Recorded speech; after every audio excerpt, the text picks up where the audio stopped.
দাও দাও করে জ্বলছে আগুন, ধোঁয়ায় ঢেকে গেছে পুরো এলাকা। বুধবার গভীর রাতে আগুন লাগে রাজধানীর সেগুনবাগিচায় সচিবালয়ের ৭ নম্বর ভবনে।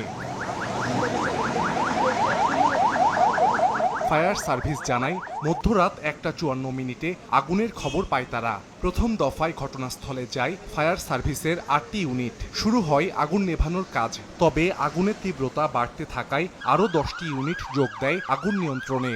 একটা সাধারণ জায়গায় আগুন লাগলে যে ব্যবহারটা করি, সেই ব্যবহারটা যদি বাংলাদেশ সচিবালয়ের ক্ষেত্রেও করি, তাহলে তো অবশ্যই প্রশ্ন থেকে যায়। ফায়ার সার্ভিসের এত ল্যাডার, এত গাড়ি, এত প্রযুক্তি থেকে লাভ কি? যদি এত বড় বাংলাদেশের একটা হৃৎপিণ্ড ফুরে যাচ্ছে, এটা যদি নিয়ন্ত্রণে নামতে না পারে। একটা ফায়ার সার্ভিস থেকে আগুন ধরা নিবাচ্ছে, সেটাও বন্ধ করে দিচ্ছে।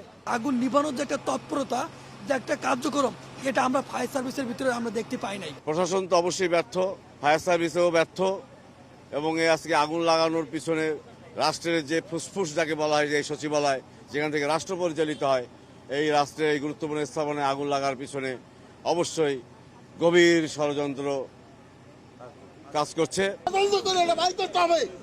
আমাদের দেশের জন্য কারাই ষড়যন্ত্র করতে আছে। আগুন ছড়িয়ে পড়তে থাকে ৭ নম্বর ভবনের আশেপাশেও। ফায়ার সার্ভিসের ১৮টি ইউনিটের সঙ্গে আগুন নিয়ন্ত্রণে কাজ শুরু করে সেনাবাহিনী, পুলিশ, বিজিবি ও আর্মড পুলিশ ব্যাটালিয়নের সদস্যরা। যে ভবনে আগুন লেগেছে সেখানে চলে ৭টি মন্ত্রণালয়ের কার্যক্রম। ইলেকট্রিক্যাল শর্ট সার্কিট হতে পারে, এটা তো হয়তো পরে বোঝা যাবে। ফায়ার সার্ভিস তো কাজ করছে, আমাদের যৌথ বাহিনী আছে ভিতরে, রমনার উপ পুলিশ কমিশনার আছেন, তার নেতৃত্বে পুলিশের টিম আছে।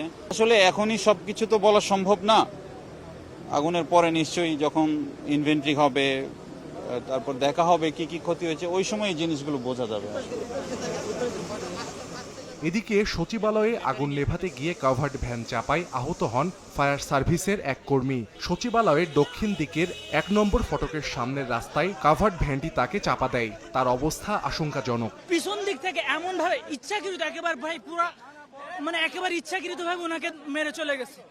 সেখান থেকে আমরা তাকে আটক করছি, তার গাড়ির কাগজ আর তাকে সাথে করে নিয়ে আসছি। বলতেছে যে আপনারা টাকার একটা দেখাচ্ছে, ভাই আপনারা আমাদের মধ্যে সমাধান করেন, আমরা চলে যাই। ওনাদের ড্রাইভার তারপরে বলতেছে ভাই আমাদের ওইখানে নিয়ে আমার মেরে ফেলবে, ভাই বের হয়ে যাবে। তো আমরা বলছি না, তুমি ওইখানে যাবা। ওরে বাইকের উপরে উঠে নিয়ে চলে আসবে। প্রাথমিকভাবে জানা যায়নি সচিবালয়ের ৭ নম্বর ভবনে আগুন লাগার কারণ।